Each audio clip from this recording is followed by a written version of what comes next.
মোটরসাইকেলে কোনো ভাউচার নেই স্যার। ওই মোটরসাইকেল ওখানে তেল দিয়ে টাকা আমি গতকালকে একটা সার্কুলার, এই যে এখন যে 10:30 বাজে বা 11টা বাজে শেষ হয়ে গেল এই অক্টেন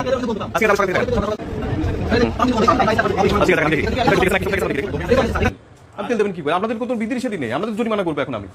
আপনারা তো কোনো বিধিনিষেধই মানছেন না। আপনি যা ইচ্ছা তার ট্যাঙ্কি ভরে করে দিচ্ছেন, যারা ইচ্ছা তারা আপনি 2000 টাকা তেল দিয়ে দিচ্ছেন। তাহলে আপনার হাজার হাজার মানুষ 4-5 ঘন্টা দাঁড়ায় আছে। আচ্ছা, আপনি কেন দিলেন 2000 টাকা? স্কোয়ারে তো 1000 টাকার উপরে দিচ্ছে না, আপনি কেন 2000 টাকা দিচ্ছেন? তাহলে সংকটটা সৃষ্টি করছেন তো আপনি ইচ্ছা করে। এই যে আপনার 10টার দিকে এখন 10:30, আমরা তেল নেই, 3000 লিটার তেল ফুরাই গেল। এটা আমি বলে যে এখন মানুষের কি জবাব দিবেন? আমি কি জবাব, আমি কি জবাব দিব মানুষের? আমি তো গতদিনে বলে গেলাম, সবার জন্য বলে গেলাম, 4-5টা ট্যাঙ্ক আমি কাম করে বলে গেলাম যে আপনারা সরকারি যে আপাতত নিয়ম ছিল যে 2 লিটারের জায়গায় 300 টাকা তেল দেন, আর আপনি প্রাইভেটের ক্ষেত্রে 500 টাকার বা 1000 টাকার তেল দিতে পারতেন, যেভাবে স্কোয়ার ফলো করছে, তাহলে আমাদের সুবিধা হতো। আপনি এই যে 11টার দিকে আপনার অক্টেন নেই, আমি কি জবাব দিবেন এদের কাছে?